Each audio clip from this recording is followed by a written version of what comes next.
అంతవరకు మాట్లాడా కొలగచ్చికి తల్లి తండ్రి, కొలగచ్చికి పెద్దన్న చిన్నన్న, కొలగచ్చికి పెళ్ళ మొగుడు మొత్తం మీ హిందుత్వవాదులే. ఎంత ఎటకారంగా మాట్లాడిన అవసరం లేదు.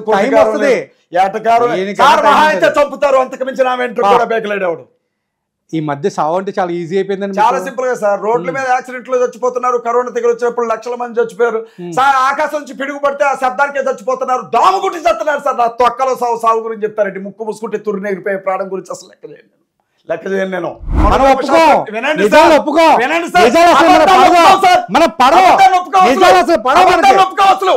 మీకు శంభూకుడు అనే వ్యక్తి ఎవరో తెలుసా?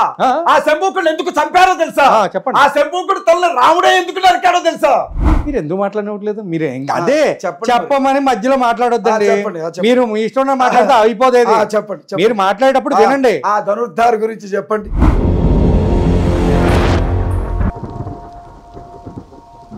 మేము రెడ్లమే, మా బంధువులు రెడ్లే. కానీ డబ్బున్నోడు వస్తే లోపలికి పంపిమంటాం, డబ్బు లేనోడు వస్తే బయట కూర్చోబెట్టి. అది వాళ్ళ నియత, అది వాళ్ళ నియత అండి.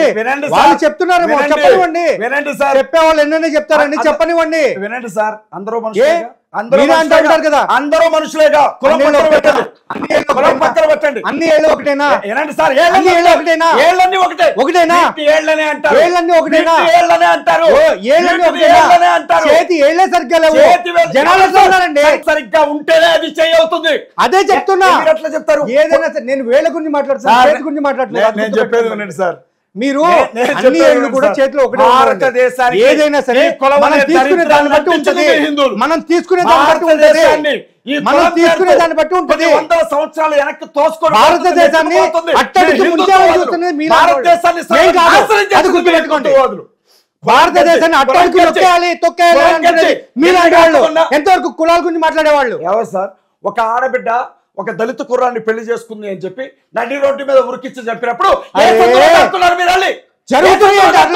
అద్దుకోండి, మీరు వెళ్ళి ఆదుకోండి, ఒక వీడియో పెట్టండి, స్పందించేలా చేయండి. మీరు చేయాలి. మనుషులందరూ సమానం. ఎంతవరకు కులాలు ఉన్నాయంటే ఇంటర్వ్యూ చేసుకుంటూ కూర్చున్నారు. మనుషులందరూ సమానం అని చెప్పిన మీరు ఒక దళిత అమ్మాయి, ఒక ఒక ఉన్నత కులానికి చెందిన అమ్మాయి ఒక దళిత కుర్రాన్ని పెళ్లి చేసుకుంటే నడు రోడ్డు మీద ఆ కుర్రాన్ని నరికి చంపారే. అప్పుడు మీ ఐరా మీడియాలో ఏ ఇంటర్వ్యూ వచ్చింది సార్? ఏ ఇంటర్వ్యూ వచ్చింది మీ ఐరా మీడియాలో? ఎన్ని సంవత్సరాలు రోజులు కూడా కావట్లేదు ఇన్సిడెంట్ జరిగి. మీరు ఒక ఇంటర్వ్యూ చేయలేకపోయారే? ఎక్కడ? మీరు చేయండి సార్. సరే, వాళ్ళు ఎక్కడ ఉన్నారు మాకు చెప్పండి, మేము వెళ్ళి చేస్తాం. ఎవరు సార్? ఎక్కడ జరగలేదు. నల్గొండ దగ్గర నుంచి ప్రతి జిల్లాలో జరుగుతూనే ఉన్నాయి. మీకు తెలియదు విషయం. మీరు నాకు చెప్పండి, నేను చెప్పాలా? మీ మీడియా వాళ్ళకి మాకు ఇన్ఫర్మేషన్ ఇవ్వాలి కదా. మాకు ఇన్ఫర్మేషన్ ఉంటే మేము వెళ్తామండి. ఆ పాత్ర పోషించాల్సింది మీరు సార్. మేము ఆల్రెడీ చేస్తున్నామండి. మేము చేయాల్సింది మేము చేస్తున్నాం. మేము ఎంతవరకు చేయగలమో అంతవరకు మాట్లాడా. కొలగచ్చికి తల్లి తండ్రి, కొలగచ్చికి పెద్దన్న చిన్నన్న, కొలగచ్చికి పెళ్ళ మొగుడు మొత్తం మీ హిందుత్వవాదులే. దేశాన్ని సర్వనాశనం చేస్తుంది మీరు. దేశాన్ని సర్వనాశనం మీరు. ఆవుకున్న విలువ లేకపోతే ఎస్సీని అని చెప్పి మీరు చేసుకున్నారు. అది సార్, కులం పేరుతో ముడ్డి మీద గుడ్డలేనోడు కూడా వాళ్ళ కులం రెడ్డి గారు వస్తే అయ్యగారు, రెడ్డి గారు అయ్యగారు, చౌదరి గారు వస్తే అయ్యగారు, చౌదరి గారు అయ్యగారు, రావు గారు వస్తే అయ్యగారు, రావు గారు అయ్యగారు. అదే మాది గారు సరే మాది కూడా. అరే మారాడ గొడ్డలోడు తీసుకొడతాం ఒక్కొక్క నా కొడుకుని. మీకేమన్నా 4-5 ఉన్నాయా? మిగతా వాళ్ళంతా కూడా ఇప్పుకొని తిరుగుతున్నారు ఇక్కడ. ముడ్డి మీద గుడ్డలు కట్టుకోవడం చేతగా నా కొడుకు కూడా వాళ్ళ కులం గురించి మాట్లాడతాడు రోడ్డు మీద నిలబడి. కులం లేదని మీరంటారేంటి బ్రదర్? కొంచెం ఆలోచించండి. కులం అనేది వాస్తవం, మతం అనేది వాస్తవం. ఈ దేశాన్ని సర్వనాశనం చేసేయి ఈ రెండే. ఒకటి మనుధర్మ శాస్త్రం ప్రవేశపెట్టిన కులం, రెండవది సనాతనవాదం మొదలుపెట్టిన మతం. ఈ రెండు చాలు ఈ దేశాన్ని సంకనాకించడానికి. కానీ సంకనాకిస్తుంది ఒక్క క్రైస్తవ మతం తప్పితే వేరే ఏ మతం లేదనేసి అందరికీ తెలుస్తుంది ఇప్పుడు. ఎందుకంటే ఇప్పుడు మీరు ఫస్ట్ థింగ్ ఏంటంటే, నాకు 2 క్వశ్చన్లు ఉన్నాయి. ఆ 2 క్వశ్చన్కి ఆన్సర్ నేను చెప్తాను. చెప్పిన తర్వాత అప్పుడు మీరు మాట్లాడండి. మీరు ఇందాక బ్రాహ్మణులు అన్నారు. చెవిటోడు ముందు మీరు బ్రాహ్మణులు అన్నారా లేదా? ఏ విషయంలో అన్నారు మీరు? చెప్పండి. నేనేమన్నానంటే హిందువులందరూ బంధువులే కదా అంటే నేనేమన్నా బ్రాహ్మణ్స్ బంధువులే అన్నప్పుడు ఇచ్చిపుచ్చుకోవడం ఉంటుంది. మీ అమ్మాయిలను మేము చేసుకుంటాం, మా అమ్మాయిలను మీరు చేసుకోండి. వేదాల గురించి అనండి. మీ అమ్మాయిని మేము చేసుకుంటాం, మా అమ్మాయిని మీరు చేసుకోండి. రోడ్ల మీద నరికి చంపొద్దు, దళితుల అమ్మాయి చేసుకుంది, దళితుల అబ్బాయి చేసుకున్నాడు అని. రెండోది, మా తిండి మీరు తినండి, మీ తిండి మేము తింటాం. మేము గొడ్డు మాసం తింటాం, కొన్ని రోజులు బ్రాహ్మణులు గొడ్డు మాసం తినండి, మేము ఆ పప్పుసారు సాంబార్ వేసుకొని మేము తింటాం. మూడవది, ఆ ధోతి పంచ మేము కట్టుకుంటాం, జీన్ఫైన్ టీషర్ట్ వేసుకొని మీరు తిరగండి. ఆ మంత్రాలయం మేము చదువుతాం, ఆ శవాల దగ్గర డప్పు కొట్టుకుంటాం, మీరు తిరగండి. అందరం బంధువులమే, రండి కౌగులించుకొని మాట్లాడుకుందాం, రండి. అందరం హిందువులు అందరం బంధువులమే. ఇంత ఎటకారంగా మాట్లాడిన అవసరం లేదు. చంపుతారు, అంతకు మించి నా వెంట్రుక కూడా బేకలేడేవాడు. ఈ మధ్య సావు అంటే చాలా ఈజీ అయిపోయిందండి. చాలా సింపుల్ గా సార్, రోడ్ల మీద యాక్సిడెంట్లు చచ్చిపోతున్నారు. కరోనా దగ్గర వచ్చినప్పుడు లక్షల మంది చచ్చిపోయారు సార్. ఆకాశం నుంచి పిడుగు పడితే ఆ శబ్దానికే చచ్చిపోతున్నారు. దాము గురించి చస్తున్నారు సార్. నా తొక్కలో సాగు గురించి చెప్తారండి. ముక్కు మూసుకుంటే తుర్రు నెగిరిపోయే ప్రాణం గురించి అసలు లెక్క చేయను నేను. మాట్లాడుతున్నారంటే నేను ఇంకేం బతికే 4 రోజులు నిజాయితీగా నిక్కచ్చిగా మాట్లాడుతాను. 40 ఏళ్ళు బతికాను. ఇంకా నా ఆయుష్ 6 నెలలు ఉందో, సంవత్సరం ఉందో, 10 ఏళ్ళు ఉందో, 20 ఏళ్ళు ఉందో నాకు తెలియదు. కానీ ఎవడి కాళ్ళు పట్టుకోను, ఎవడికి కూడా వంది మాదిగలాగా దండోరా కొట్టుకుంటూ తిరగాను నేను. నిజాన్ని నిజంగా నిర్భయంగా మాట్లాడతాను. ఇప్పటికే ఎంతమంది బెదిరిస్తున్నారు, లేపేస్తారు. నిజాన్ని నిర్భయంగా మాట్లాడుతూ అంటారు, కానీ ఎదుటి వాళ్ళు మాట్లాడినవరు ఎవరు? అదే కదా, నిజాలు చాలా గట్టిగా ఉంటాయి. అదే చెప్తున్నా, ఆ గట్టితనం ఏదో నేను చూపిస్తాను అన్నా కానీ మీరు అంత ఒప్పుకోవట్లేదు, ఎదురుగా మాట్లాడుతున్నారు. నేను కూర్చుంటాను, చూపిండి సార్ గట్టితనం. అదేగా నేను చెప్తున్నాను. ఇప్పుడు ఆ గట్టితనం ఇప్పుడు మీరే అంటున్నారు బ్రాహ్మణ్స్ వల్ల అసలు ఏదైనా కానీ బ్రాహ్మణ్స్ మంత్రాలు చదివేదైనా ఏదైనా సరే వాళ్ళే చేస్తున్నారు అన్నారు. అదే టైంలో ఇప్పుడు మీరు అన్న చూడండి, ఇందాక మనువాదం అది ఇది అని చెప్పి, అదే టైంలో బ్రాహ్మణ్స్ కంటే కూడా శూద్రులు ఎక్కువగా ఈ యొక్క మంత్రాలని పఠనం చేసేవారు తెలుసా మీకు? అది వేదాలను చదివించేవాళ్ళు తెలుసా మీకు? అది మీకు విషయం చెప్తాను, మీకు తెలుసా తెలీదా చెప్పండి నాకు. అది అబద్ధం కదా, మీకు తెలుసా? అబద్ధం కదా, అది మీరు అంటారు. వినండి, అది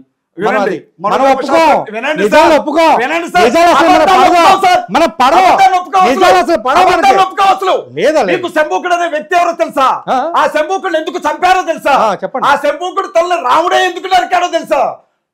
తపస్సు చేసే వ్యక్తి తలని నరికారు స్వామి మొగుడా అని అంటే మళ్ళీ శూద్రులు వేదాలు చదివారంటావు. శూద్రులు వేదాలు చదివితే నాలుకలు కోసారు ఇక్కడ.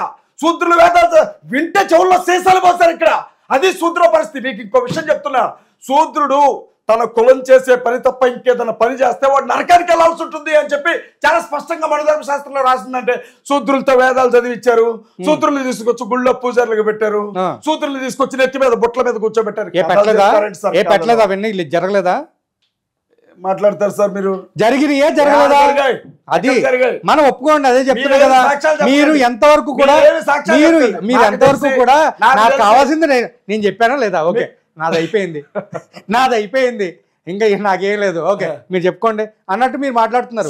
కరెక్ట్ కాదు, కరెక్ట్ కాదు.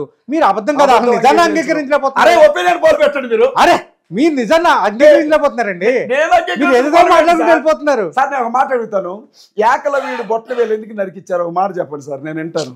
అసలు మాట్లాడమే తప్ప అజయ్ బాబు మాట్లాడినవాడు జనాల్ని. ఏకలవ్యుడు బొట్టన వేలుని ఆ గురువు గారు ఎందుకు అడిగాడు నాకు కొంచెం చెప్పండి సార్. అందరూ మనుషులు, హిందువులు అందరూ బంధువులు కదా. బంధువు దగ్గరకు వచ్చి బొట్టన వేలు నాయన బాబు బొట్టన వేలు అని ఎందుకు తీసుకెళ్ళాడు కొంచెం చెప్పండి సార్, రీజన్ ఏంటంటే? మాట్లాడండి, మీకు ఒక గంట టైం ఇస్తాను. గంట టైము చెప్పండి, పర్లేదు. ఇప్పుడు ఎందుకు సార్ ఏకలవ్యుడు ఫింగర్ అడగడానికి మెయిన్ రీజన్ అర్జునుడు. వినండి ఫస్ట్, అర్జునుడు ఎవరు? పాండవుల్లో ఒకడైనటువంటి అర్జునుడు ధనుర్ధారి. ఆయన ఏకలవ్యుడి కంటే గొప్పోడు అవుతాడు. అయితే ఎందుకు అడిగారు? మీరు ఎందుకు మాట్లాడట్లేదు? మీరు అదే చెప్పమని మధ్యలో మాట్లాడొద్దండి. మీరు మీ ఇష్టం మాట్లాడితే అయిపోదేది. చెప్పండి, మీరు మాట్లాడేటప్పుడు వినండి. ఆ ధనుర్ధారి గురించి చెప్పండి. మీరు నాకు ఇంకొక మాట చెప్పండి. ఇక్కడ జరుగుతున్నటువంటి ఏదైతే ఒక సిచ్యువేషన్ మీరు మాట్లాడుతున్నారో, అక్కడ ఉన్నటువంటి గురువు పేరు ద్రోణాచార్యుడు కాదా? చెప్పండి. ఎవరైనా ద్రోణాచార్యుడు యొక్క ప్రియ శిష్యుడు అర్జునుడు కాబట్టి అర్జునుడి కంటే గొప్పగా ఏకలవ్యుడు అవుతాడు అనే ఒక ఉద్దేశంతో బంధువులుగా మనుషులందరూ ఒకటేగా. అబ్బా, ఏకలవ్యుడికి మామూలుగా ఏకలవ్యుడికి విద్య నేర్పించింది ఎవరు? విద్య నేర్చుకుంటారు గురువు గారు అని మీ దగ్గరకు వస్తే ద్రోణాచార్యుడు, నువ్వు ఆఫ్టర్ ఆల్ ఒక ఎస్టీవి, నువ్వు నా దగ్గర విద్య నేర్చుకుంటావా? నేను వీళ్ళకి తప్ప ఎవరికి విద్య నేర్పడు పోరా అనంటే, ఊరవతలకి వెళ్ళి ఒక విగ్రహాన్ని తయారు చేసుకొని ఆ విగ్రహం ముందు కూర్చొని స్వయం కల్పితంగా నువ్వే నా గురువు అనుకొని మనోదీక్షతో తనంతటి తానుగా నేర్చుకున్నాడు శబ్ద విద్యతో సహా ఏకలవ్యుడు. విద్య నేర్పడానికి అంగీకరించలా, విద్య నేర్చుకోవడానికి దగ్గరికి రానివ్వలేదు. కానీ సిక్కు సరులు లేకుండా వెళ్ళి అతను బొట్ల వెళ్ళి అడిగాడు. ఆ రోజు నేను ఉంటే ఏకల వీడి 2 కాళ్ళు తెగడానికి కూర్చోబెట్టేవాడిని. సిగ్గు సరులు లేనాడు అసలు తీసుకొని వెళ్ళాడు ఆ రోజు. కాదు, ఎస్టీ అనేది మళ్ళీ ఎక్కడ తీసుకొచ్చారండి మీరు? మరి రీజన్ అదే కదా, అందుకే కదా జీవితం. వేరే ఎవరు రారా మీకు? నిజాలు ఒప్పుకోరా? ఎస్సీలు తప్పితే వేరే ఏముండదా? బ్రాహ్మణులు చెప్పులు నెత్తి మీద పెట్టుకొని మోయటం చేతకేస్తారు నాకు. రెడ్ల చెప్పులు నెత్తుల మీద పెట్టుకొని మోయటం చేత కదా నాకు గాయపడ్డ వాళ్ళ తరఫున మాట్లాడటమే వచ్చు. మా అమ్మ మా నాన్న నాకు అదే నేర్పారు. అందుకే ఎప్పుడు చూడండి, దెబ్బ తిన్నవాడి పక్షాన, గాయపడ్డవాడి పక్షాన, అవమానించబడ్డవాడి పక్షాన, వివక్షకు గురైన వాడి పక్షాన మాట్లాడుతూ ఉంటా. ఈ గొంతు తెగే మాట్లాడుతూనే ఉంటారా? అవును. ఈ మధ్యకాలంలో ఒక పాస్టరు వాళ్ళ కొడుకుని స్వస్థత చేస్తానని చెప్పి వారం రోజులు మళ్ళీ ఆయన పెట్టుకుని ఆ తల్లిని, ఆ బిడ్డ చనిపోయిన వెంటనే, అంటే ఆవిడ కొడుకు చనిపోయిన వెంటనే ట్రాలీలో వేసి మొత్తం ఊరు మొత్తం తిప్పాడు. దాని గురించి మీరు మాట్లాడారా? వాళ్ళ అమ్మ నాన్న వాళ్ళ అమ్మ నాన్న వీడియో చూసారా? ఎవరు చూసారు? మరి మీకు ప్రవీణ్ తెలుసుగా మీకు